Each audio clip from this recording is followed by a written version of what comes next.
elsewhere. But in reality, we're looking at massive CIA engineered coups. So I think that people really should be looking at revolution peacefully, intellectually, lawfully in their own country, and not live vicariously through others, because we have a lot of things that we have to clean up in our own backyard. This is key. Yeah, here's a graphic showing the millions of barrels a day that are coming out of Libya. Now explain this graph here and the step down. What are we looking at here? Yeah, that's I believe the third. It definitely dips down when we first were there, and then boom, goes right back up. So and now it's right back up to about normal.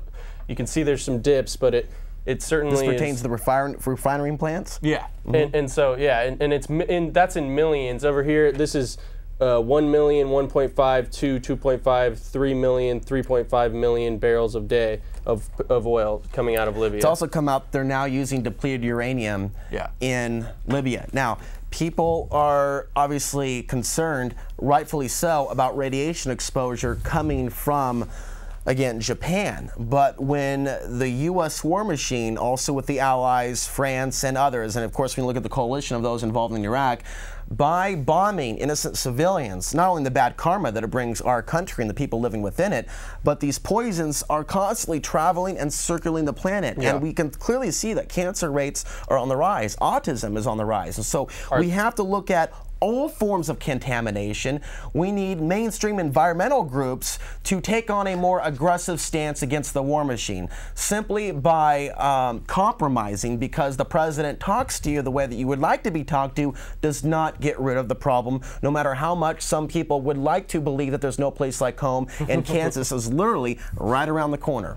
Yeah, it's amazing that people don't realize all these metals like aluminum and cesium and barium and all these things that they are even spraying out of airplanes onto us, and look at the rise of Alzheimer's. I mean, it was tenfold, 100-fold in LA County and other places. I mean, it's no coincidence that when these things happen. It's clear on mainstream TV and radio that the elderly do not have a voice.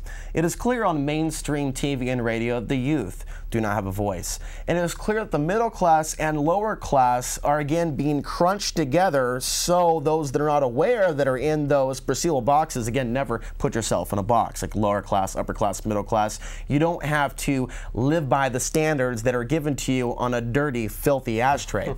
But we need more voices represented, and if you're not going to find them in the mainstream media, you should look towards other avenues, other routes, and if there's something that you want to have said, that you want to have heard all across the planet, if your information is good and solid, it will go viral. Thank God for the power of YouTube. You can also watch this show. While the internet is still up, strong, and growing, there is a place for you to use your voice as your ultimate weapon of choice. Yeah, and as you were saying, there's no voice for the like the poor and the elderly, and like Carlin said, the elite uses the poor and the elderly to scare the middle class and these workers and nation of employees to go right back to work, and it's sad. Ultimately, we don't stand up for them. All right, now let's continue on. In the situation in Libya, here are some of the updates. U.S. and Egyptian special forces may be covertly training Libyan rebels.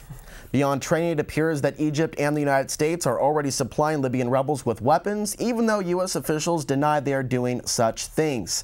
In the next report, ex-Mujahideen think freedom fighters in Afghanistan, they're helping lead the Libyan revolution. 2 former Afghan Mujahideen and a 6-year detainee at Guantanamo Bay have stepped up to the forefront of the city's military campaign, training new recruits for the front and to protect the city from infiltrators loyal to Gaddafi. The presence of Islamists like these amid the opposition has raised concerns among some fellow rebels as well as their Western allies. That is the goal of some Libyan fighters in battling Gaddafi, is to propagate Islamic extremism.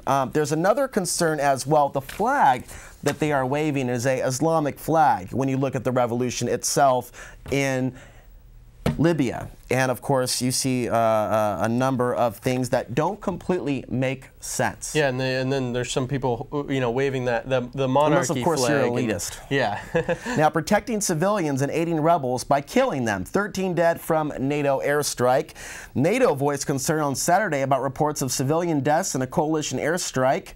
as rebels claim victory in the battle for the key Libyan oil town. The chief rebel spokesman told reporters that coalition warplanes had killed 13 people, 4 of them civilians, in an air raid. 13 dead, 7 injured by friendly fire. The leadership is working on preventing a reoccurrence, says a spokesperson. I'm sure they are. Yeah. Now, going forward with this, U.S. drops uranium bombs on Libya. Yeah, I believe I have a graphic. On the topic of the strangeness of all this, they have found traces of plutonium outside the plant that is in meltdown in Japan. In the first 24 hours of the war on Libya, dozens of bombs and cruise missiles were launched by U.S., British, and French forces, all with DU warheads. U.S. B-2 aircraft dropped 45 2,000-pound bombs on key Libyan cities. DU munitions are controversial because they raise long-term health concerns like kidney damage, cancer, skin disorders, and genetic defects. According to a physicist in California, Lawrence Livermore, actually Marion Falk rather, Lawrence Livermore Lab is the place in California where the statement came from. DU-tipped missiles fit the description of a dirty bomb in every way. I would say that it is the perfect weapon for killing lots of people. The report comes as the Western forces claim the Operation Libya is aimed at protecting civilians. Now, how are they trying to protect the health of Americans, for that matter, when this reactor is in meltdown in Japan?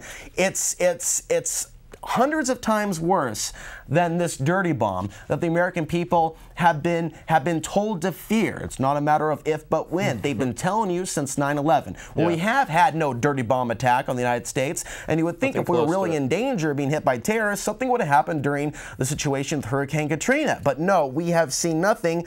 But of course, this is something that people have to be aware of. Yeah, and the only people dropping bombs are us.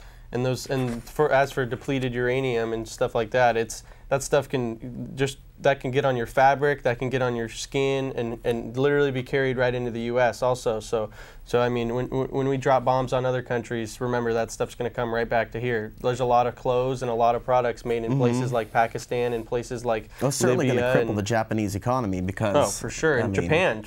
Look at all the stuff that comes out of Japan. I mean, tons of technology and tons of all sorts of things. I mean. Now we have something interesting here from Bernie Sanders' website. He is a state senator, and this has just hit the web recently in recent days. Why did the Fed bail out the Bank of Libya? Those banker bailouts, bankster gangsters, they're not just bailing out criminal banks in the United States and Europe and elsewhere. We're also seeing this in Libya, ironically, right before all of this took place. Senator Bernie Sanders from Vermont today questioned why the Federal Reserve provided more than $26 billion in credit to an Arab intermediary for the Central Bank of Libya. The total includes at least $3.2 billion in loans that the Fed was forced to make public today, in addition to earlier revelations under a Sanders provision in the Wall Street reform law. I've actually heard estimates as high as $5 billion. There's been actually, if you look at this next report from the Business Insider, or Bloomberg rather, Bill on the next graphic, 73 loans from Fed discount window after Lehman fell. Yeah. Yeah, it's disgusting how all these bailouts, it started with the banks and then the biggest mall owners, and now it's, we're bailing out countries that we're going to bomb. It makes no sense. Is this wise for the future of the United States, our sovereignty, that is? We are clearly stepping on the toes of Brazil, Russia, and China. Bill, if you can find that other graphic that's down there past the others, there's a few we left over from last week dealing with China's response to this as well. But in this report, China concerned about investments in Libya. China has called for an immediate ceasefire in Libya in its stand that force will not resolve the conflict. But analysts say China is also extremely concerned about its investments in Libya. Since the political unrest erupted in Libya, over 36,000 Chinese have been evacuated. Chinese companies, Bill, it's underneath that, or a few others, plus you have the other stack of news from last week that is underneath all the graphics that we prepared for today. Chinese companies have either withdrawn or ceased operations, putting a stake in over U.S. $18.8 billion of Chinese investments, mainly in the energy and construction sectors. In what could turn out to be a protracted crisis, China has hedged its bet by neither supporting nor criticizing Libyan leader Muammar Gaddafi, a move that might allow Beijing to woo whoever comes to power after the crisis, a technique China uses extensively in Africa today. Yeah, I mean, people need to start asking themselves, you know, why they're doing all this stuff. I mean, it comes down to your life, even if it's way across the world. It's your life. This is, you know, even if you don't have, you know, bad feelings about people being bombed and people being, you know, made their families killed and made an orphan, then look at your own life. I mean, your dollar, this is your what standard it means to of be living. human. To be human is to have a certain level of emotion. A robot has no emotion. A robot just does. That's what a robot does. That's what a zombie does. That's what the sheep will do. You're not a sheeple entity. You're not a zombie. You're not a robot, right? Right? You have something to say. You care about other people, even though you've never met them and they're across the world, and you are smarter than someone that's going to believe a politician saying peace has come to the earth. I am your savior and there will be change. And people just go, oh, change, oh God. Anybody but He speaks so much But better. you keep saying anybody but. You're going to get anything but that, but it may not be what you thought you were going to get. Yeah, Because there can always be something worse. Yeah. There can always be a bigger devil out there waiting to eat your lunch. Exactly, and you know exactly what they're going to do after Obama. If they don't bring him back in, they're going to bring somebody to make him look like he was good and like he was doing good. I mean, they've done it over and over again. They do the exact same stuff. They take out all the people in their cabinet after 2 years and fill them in, so you don't know. So people, right when people, you know, get up to date on all these, you know, guys in their cabinet, boom, they empty it out and fill it up with some new guys that you don't necessarily know. Now, we'd like to hear from anyone out there in the audience tonight. If you have any information on the what could be called progress in the debate on Portland rejoining the Joint Terrorism Task Force. Again, Top Off 4 was a major drill that I covered that was held in Portland, Oregon in the year 2007, involving the CIA, Homeland Security, the Mossad, MI5, all these international intelligence agencies coming to Portland, Oregon to practice this massive drill. Now, why is this relevant? Why is it relevant when we bring up the black helicopters that swarmed Portland, Oregon in the year 2008, making the front page of the Oregonian?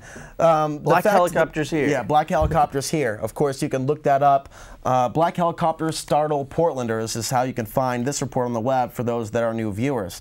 But these are the things I'd like to learn more about. I'd like to hear Randy Leonard respond to some of these concerns that you have. In this video, you're about to see Bill get track number 2 ready. Alex White and myself attended the JTTF protest in Portland, Oregon, outside City Hall on 3/10/11, and this is what we captured. We'll be back in just a few.